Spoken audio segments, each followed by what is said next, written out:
Hi everyone, I'm Tesla, a 25-year-old in Texas with a single income. I am documenting my financial journey and it's time to review March 2022. So, first, let's go over how much I made because it becomes relative to what I saved and invested. Every month, Discover gives me some cash back for using my debit card. It's way more than I'd ever make in interest because I keep very little in my checking account for safety. And that cash back is just from using my debit at all, which is a huge reason I switched from Capital One. The gift money is an old gift card I found. I love looking through drawers and things and finding money I didn't realize I had. I made $44.18 from interest. M1 Finance gives me 1% interest. I keep $6,000 in Current, which is a bank that gives me 4% APY. So in total, that was $21.94. And then the rest are smaller amounts from other accounts that give me like 0.5% APY. I got a super awesome surprise from my old mortgage lender because they refunded me nearly $1,600 with no explanation. I have a video of deciding which categories I want to put that money into if you want to watch it. And then, of course, there's my regular salary of about $4,000. My 401k savings kicked in halfway through, so going forward, $200 from each check will go towards my 401k investing. I should have also received $370 in rent, but that didn't happen. I was finally able to fix February's income before it was like super high, and I had to fudge some numbers actually, but now every month looks as accurate as possible as far as what I brought in and then a normal average amount. So for March, out of $5,846.89, it says that I saved $1,393.01. The toolkit report will tell me that as a percentage. 23.8%.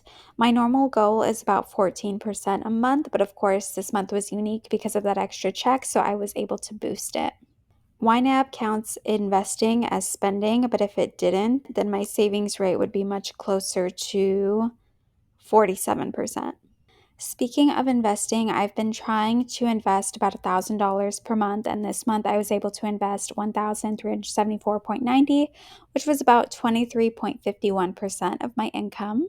I can see that I put $100 into M1 Finance, which automates my ETF investing, and then I put $300 into Fidelity every month because that automates my index funds investing. And then 401k is pre-tax, but I track it here because I like to see the real total investing number. I put $50 into Fundrise, and then I bought the tiniest little stock of Walmart. Individual stock buying is kind of like my horse betting. I only put an amount that I am cool with losing, and then if something strikes my fancy, I'll buy it because it's low risk. There is, of course, risk because in March, I sold a stock that lost nearly 70%. It was Pinterest. I bought it a year ago at $77 a stock. I put in $10, and then when I sold it, I only got $3, so I lost $7.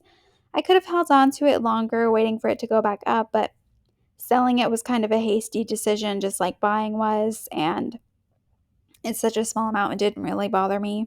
Lastly was my Roth IRA. For my first check, the $200 deduction didn't kick in, so I just put that $200 towards my 2021 Roth IRA and then the rest of the $500 into my 2022 Roth IRA. I try to spend no more than $2,900 a month, and generally that would be about 64% of my paycheck. I went over that by $178.98. So while I didn't reach the number goal relative to my income, it was only about 53%. So percentage wise, it's still good. So I can let myself slide a little bit. So that's kind of the bird's eye view of everything, and I can get into some details. I'm not going to go over every expense for every category. I'm just going to point out some things that stand out to me. Under basic expenses, I spent less than ever on bills because when you refinance, you get 1 month with no mortgage payment. The kicker is that my electricity skyrocketed from $100 a month to like $330. And I called the company and they refused to help me, so I fucking switched. I called a program called Energy Ogre, and they basically fight your bills for you, or they switch you over and they take care of everything for $10 a month. So I always do the first month where they pick the best plan and then arrange it all, and then I just cancel the rest of the months because I can usually fight my bills on my own. But this time they wouldn't budge. If I've been with you for 2 years and I just ask for one exception one time and you're not going to work with me, that's it. Goodbye. Transportation, I am fighting these costs for my life. USAA did end up paying for my rental, but my rental car charged me an $18 fee for using tolls. Obviously, I can pay for my own tolls, but to be charged that extra fee for even using tolls at all is unfair and sneaky and wouldn't happen with my own car. I had the rental for 45 days and I went out of town. And if you are a company and you know your customer is going to have a car for a while, warn them about that because you don't know what kind of lifestyle or things they have planned during that time. Then they also charged me for fucking pet hair. They did not warn me about not having pets in there. And I specifically called before returning the car and I said, is there anything I need to do to make sure I don't get fined? Like cleaning, putting it through a car wash, anything? And the guy said, pretty much verbatim, as long as you don't bring it back smelling like a dead fish, it's all good. So, whatever, I cleaned the car anyway, but I didn't vacuum. And when I called him about the charge, he said, "Oh yeah, there was pet hair in there and normally we charge $250 for that, so just be glad it's only a $50 charge." And I said, "But nobody warned me about that, and Chase, I specifically asked you what I needed to do and you didn't tell me anything."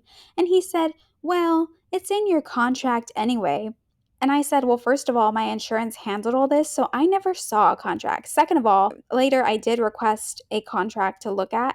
My lawyer and I looked at it. It said nothing about pets, nothing about pet hair. So we're calling in, we're putting in formal complaints, and I'll be fucking damned if I don't get my $68 back." And it's not even about the amount of dollars, it's about the principle. Chase from Enterprise on Bingle Road in Houston, you're on my list. And then also, car repairs are like expensive or whatever, and they're just kind of ongoing. We'll see how that unfolds. I hold grudges, if you can't tell. And I don't like paying for things that I shouldn't have to pay for. But anyway, everything else is like pretty basic. Like I got some donuts from my coworkers, and then I got some pet food for one of my friend's pets. And even if I spend money on other people, it just falls under the same, like, sort of general categories. Onto lifestyle expenses. Can I just say I was actually really surprised that my lifestyle spending is like over $1,000 a month. I thought it would be a lot lower. But then again, this is the year that I'm trying to actually have a life. So I have spent more on dining out than all the other months here. But I would like to point out that not all of it is for me all the time. I do eat out a lot, but I'd say about $100 of this is spending money on other people, deciding to treat them, getting them coffee or whatever, which I am cool with. And I'm happy to do it, but it does inflate the categories a little because it makes it look like it's all me, and it's not just all me. I mean, it's my decisions, but it's not all for me, I guess. Fun money, I really was going to behave this month. I was really close, but then I saw the musical Hadestown was touring in Houston in September. I couldn't wait on the tickets because everything was already nearly sold out, and even this ticket was just a resale. And by the way, that ticket price is just for me. I didn't even ask anyone to come with me because other people still owe me for entertainment things, as you can see. So I'm going to be going by myself, and I just couldn't pass it up. Appearance I spent a lot on because I got my teeth whitened, and I will say it actually did not make much of a difference, which was kind of a bummer, for $300. And then I had to buy some clothes because I was doing a presentation at a conference for work. I only had one bra and it wasn't even in the right size, so then I bought a bra and then it disappeared and I haven't seen it since. Normal, normal. The only thing here that falls under the that's new category is like weird verification charges and refunds. Then the only other thing were like some Google Sheets I bought from people on YouTube that are supposed to help me figure out like my investment portfolios better. And I don't really mind spending on educational things if it's going to help me like better understand what my money or what my future is doing. I don't exactly know how to use all of these completely. They're kind of half done, but just kind of playing around and seeing what kind of data that I can get from these things. So anyway, yeah, there was some impulse spending, there was some unwarranted spending, and I was pretty angry, honestly, throughout this month of March. I was pretty angry, but now that I've taken like 3 days to think on it and go over it, I guess in March there is not too much to regret. There would have been a lot of regret if that extra check had not saved me. Now on to my overall net worth. My house loan officially went up by like $4,000 to $84,000. So you can see that debt spike here a little bit. I don't count the value of my house towards my net worth. I treat it strictly as a liability. So by the end of March, my net worth was negative $24,238.33. If I did not have my mortgage debt, then my net worth would be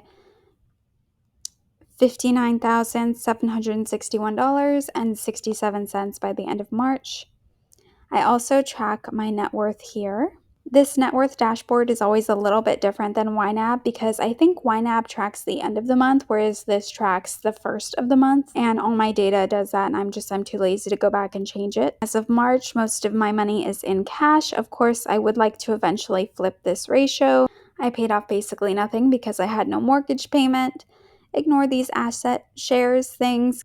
Like, I'm not even sure if I did that table correctly. Anyway, yeah, that was my March, and I've already budgeted my first April check. So I guess it would be beneficial for me to do like a quarterly review, maybe. I'll probably do that at a later time, but for now, like, thanks for joining me, and I'll see y'all next time.